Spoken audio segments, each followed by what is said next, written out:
Bom dia a todos, sejam bem-vindos a mais uma aula de filosofia.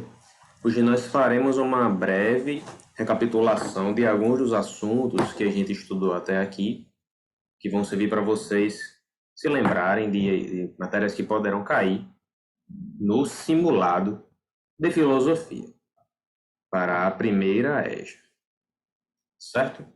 Então é uma revisão, na verdade, para o simulado. Ok? Eu vou apresentar aqui a tela para a gente dar início à nossa revisão. A gente recentemente falou sobre um filósofo muito importante lá da Grécia Antiga, chamado Tales de Mileto. Então, Tales de Mileto foi esse homem que está desenhado aí nesse busto. Tá bom?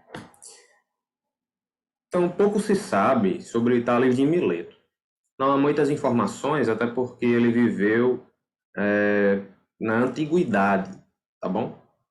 Mas existem referências a escritos de Tales de Mileto, a ideia de Tales de Mileto, em alguns personagens importantes.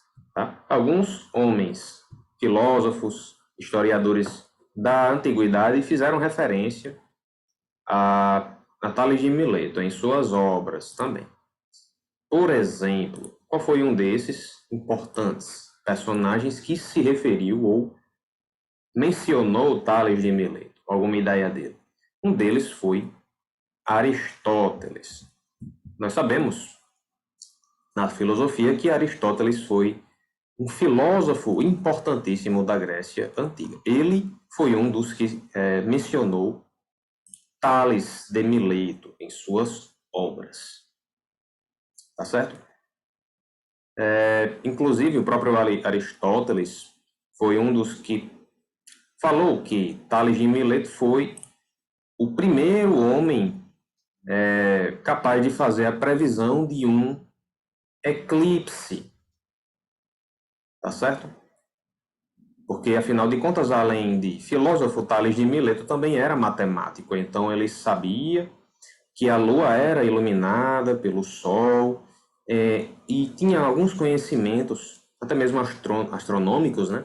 E foi capaz de prever um eclipse solar. Ele foi o primeiro a fazer isso, mesmo vivendo muitos anos antes do nascimento de Jesus Cristo. Então, dentro da antiguidade, sem a tecnologia atual, era mais difícil fazer isso, mas ele foi capaz de fazer. E Aristóteles mencionou isso. Outro personagem importante que em suas obras falou a respeito de Tales de Mileto foi o historiador Diógenes Laércio.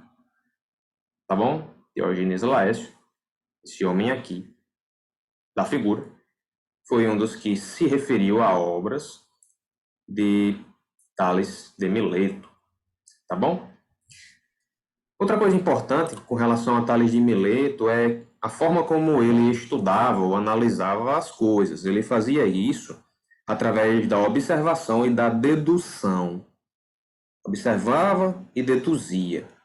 Essa era a forma com que ele entendia as coisas ao seu redor. Então, uma das coisas que ele percebeu foi o seguinte, que para ter um bom plantio, o que era necessário? Boas condições do tempo, então não podia estar chovendo demais, não podia estar seco demais, o tempo tinha que favorecer. E também uma boa ceifa, né? Sementes e assim por diante, de qualidade, mais um bom tempo ajudaria para haver uma boa colheita e bons lucros. Não apenas fazer o quê? Súplicas. Não apenas fazer súplicas. Então, muitas pessoas achavam, se eu quero ter uma boa colheita, eu tenho que fazer súplicas, né? Tenho que pedir para que a minha colheita seja boa, né? Tenho que pedir a Deus para que seja uma colheita boa e com certeza vai dar uma colheita boa. Mas Tales percebeu que era necessário, mais do que isso, era necessário que o tempo ajudasse para que a colheita desse bons resultados e assim ocasionasse bons lucros. Essa imagem aqui é só para ilustrar uma plantação, né? No caso, que é uma plantação de trigo. Afinal de contas, nós sabemos que o trigo ele é ceifado, né? Colhido, ele é plantado, ele é semeado já há milhares e milhares de anos, né? Desde o Antigo Egito até hoje, o trigo ele é usado principalmente para fazer pão mesmo, né? O pão, que é um dos alimentos aí fabricados, né? Por milênios, né? Não só aqui no nosso país, mas no mundo inteiro é um alimento consumido. Temos a farinha de trigo também, que pode ser usada em vários tipos de alimentos, inclusive. Então ele observou, deduziu que para ter uma boa colheita é necessário um bom plantio, para ter um bom plantio, boas condições climáticas. Então, observação e dedução era a metodologia que ele usava, tá bom? Outra coisa sobre Tales de Mileto é que, mesmo vivendo em um mundo onde a religião explicava tudo o que acontecia, tá? Aqui nós temos uma figura do planeta, ao redor aqui símbolos indicando diversos tipos de religião. Já na época de Tales de Mileto havia várias religiões e elas buscavam explicar os fenômenos, inclusive alguns de ordem natural, por exemplo, chuvas, raios, terremoto e assim por diante. Tudo era associado a deuses, né? Fúria de deuses, bênçãos de deuses. Mas Tales, diferente dessas pessoas que associavam tudo que existia a deuses, ou a fé, ou a religião, né? Ele foi um dos primeiros filósofos a buscar explicações naturais e racionais para os fenômenos ao seu redor, tá bom? Então, Tales de Mileto ele foi diferenciado nesse sentido das pessoas da época dele, tá bom? E Tales de Mileto ele era adepto de uma teoria chamada monismo. No monismo, há uma crença de que tudo no universo pode ser reduzido e que era originário de uma única substância primordial. No caso de Tales, ele acreditava que tudo era derivado da água, certo? Aqui nós temos uma definição, a monismo, onde diz que é um conjunto de filosofias e crenças que não desassociam o criador da criatura, o físico do espacial, o bem do mal. Compreendemos Deus em tudo e em todos e somos todos um só espírito. Então, é como se tudo adviesse, né, ou se provindo de uma única só raiz, né, por assim dizer. No caso de Tales de Mileto, ele dizia que todo o universo provinha da água. Então, não havia como separar as coisas, porque tudo seria originário do mesmo radical comum, vamos dizer assim, ou da mesma origem, certo? E Tales de Mileto, ele foi um matemático, além de ser um filósofo, né? Tales de Mileto ele foi um matemático e ele foi um dos primeiros responsáveis por fazer o quê? Sistematizar a doutrina pitagórica. Nós sabemos que Pitágoras foi um matemático muito conhecido e Tales de Mileto também, matemático que era, conseguia sistematizar a doutrina pitagórica.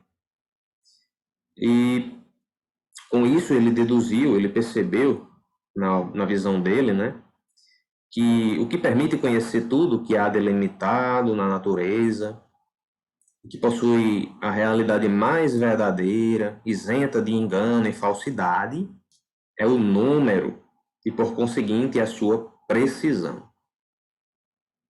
Então, o número, por ser exato, por ser preciso, conseguiria ajudar no conhecimento de tudo que há delimitado na natureza, possibilitaria o conhecimento da realidade, né, mais verdadeira, sem engano e sem falsidade. Ok? Então, essa foi a nossa revisão para o simulado de filosofia, sobre principalmente o Tales de Mileto. Ok? Um vídeo mais rápido, né? Onde a gente reviu algumas informações importantes. Nosso simulado ele vai ter 6 questões de filosofia, todas são de marcar. São 5 alternativas em cada questão. Vocês marcam uma apenas em cada. Não marque mais de uma, senão anula a questão, tá bom? A gente se vê, qualquer dúvida pode me perguntar. Até mais, tchau.